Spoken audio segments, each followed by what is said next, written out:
pessoal, tudo bem com vocês? Hoje mais uma vez fazer um vídeo de dicas para vocês agora nessa Páscoa em quarentena.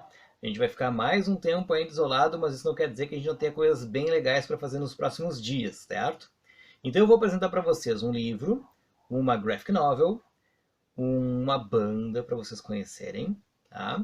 Mais um filme e uma série, então, para caso vocês queiram ver nos próximos dias, aproveitarem bastante, certo? Então a gente vai começar aqui com um livro de uma escritora que eu acho sensacional, que é a Cláudia Tages, tá? Ela escreveu esse livro Masha no ano passado, e é uma novela bem curiosa, né, sobre uma mulher que, num certo dia, ela acorda e descobre que está transformada num homem, né? Então uma série de situações cômicas vão passar a acontecer com ela, algumas meio trágicas, outras nem tanto, né?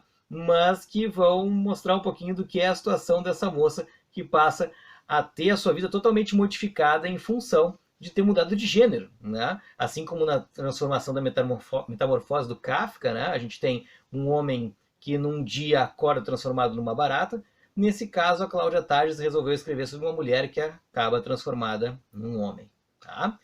A segunda coisa que eu tenho para mostrar para vocês aqui é uma graphic novel de um tema que é muito curioso, né?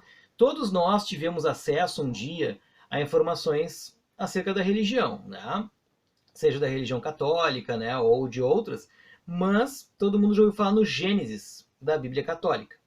Essa versão aqui especificamente, tá, é um Gênesis feito totalmente em quadrinhos, certo? Conta aquela história bíblica, mas conta com a visão do autor, o Robert Crumb. Essa visão, claro, né, ela é assim um pouco mais pesadinha, né? Ela não é tão leve quanto algumas parábolas chegam para a gente, mas essa história aqui, em verdade, né, é o que se aproxima muito do Antigo Testamento da Bíblia. Então a gente vai ter uma série de imagens, de ideias que remetem a esse momento, mas, né, que tentam explorar para a gente um pouquinho de como seria a realidade daquela época na ótica do Robert Crumb. Então, se vocês quiserem conhecer, né, eu coloquei o link aí na descrição, deem uma olhadinha e adquiram esse livro, certo? Muito bem. Gente, uma série que foi lançada na Netflix esses dias, e ontem eu parei para olhar alguns episódios, né, por gostar bastante de comédia, mas, né, por também ter uns pastelões interessantes para ver de vez em quando, é a comédia The Big Show Show. Big Show, para quem não conhece, é um personagem, né, lutador do WWE, daquele sistema de luta livre norte-americano, né, que é bem suspeito como luta livre, né, mas que é muito interessante e carrega muito público por lá. Então esse personagem, né, ele se coloca como aposentado do WWE e ele passa a viver mais com a família. E por conta disso vai ter uma série de situações que vão ser bem cômicas que acontecem na história, né? E a primeira delas, mais importante para o andamento da continuidade do enredo, né, é que a filha dele, que morava com a mãe, filha de um primeiro casamento, vem morar com ele a partir de agora, né? E só nesse episódio inicial tem uma série de peripécias complexas para serem resolvidas entre os dois para que ela tivesse um quarto na casa, certo? Então a partir daí uma série de histórias vão acontecer envolvendo a família do Big Show. Então, The Big Show Show é a pedida dessa vez para vocês acompanharem, certo? Um filme que eu vou indicar também, que daí não é levezinho, como é o The Big Show, é um filme chamado Garota Exemplar. Tá? Ele é um filme lançado em 2014, 2015, que conta a história de uma escritora, né, de literatura infanto-juvenil que desaparece num certo momento, e o marido é o principal suspeito desse desaparecimento. O que ninguém sabe, o que ninguém vê, né, é que, na verdade, a história entre esses dois personagens ela é muito mais profunda e tem muito mais dificuldades, né, e a gente saber do que o início da história nos traz. Então, é um drama de suspense, né? Ele é bem interessante para a gente refletir um pouquinho sobre em que situações da vida nós realmente conhecemos, né, aqueles que estão ao nosso lado. Né? Não para a gente ficar agora, né, desconfiando de todo mundo que está perto da gente, mas, né, para conhecer um pouquinho que outros lados essas pessoas têm, né, e que possam, enfim, mostrar, né, diferentes versões de nós mesmos. Então, Garota Exemplar é a dica de filme dessa vez, certo?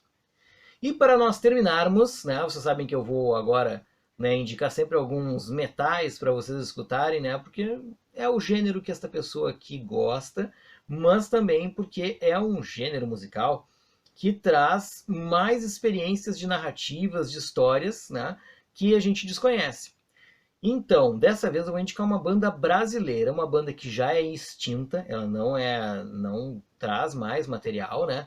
Mas que ela tentou fazer uma coisa muito interessante, que é contar um pouco da cultura brasileira pelas suas raízes indígenas por meio do heavy metal. Eu me refiro à banda Aquária, que lançou 2 álbuns nos anos 2000, e esses 2 álbuns, o primeiro conta, né, basicamente, né, uma glorificação da terra brasileira, né? Uma redenção da história indígena, né, inicialmente. E no segundo álbum, né, a gente vai ter um pouco mais sobre a expedição de um grupo estrangeiro aqui no Brasil, né? E pelo fato do barco deles, do navio deles afundar, eles terem que ir para a terra amazônica, eles passam a ter contato com aqueles seres mágicos presentes na mitologia do norte do país, né? Então Curupira vai aparecer, né? Vai aparecer Yara, entre outros personagens interessantes da nossa cultura, certo? Então, para vocês conhecerem e escutarem um pouquinho, procurem a banda Aquária, certo? Muito bem, pessoal, é isso aí então. Aproveitem bem esse feriado de Páscoa, se divirtam, fiquem junto daqueles que vocês podem ficar próximos, né? Para que nesse tempo de quarentena a gente não tenha maiores problemas para ninguém, certo, pessoal? É isso aí então, e até a próxima. Um abraço.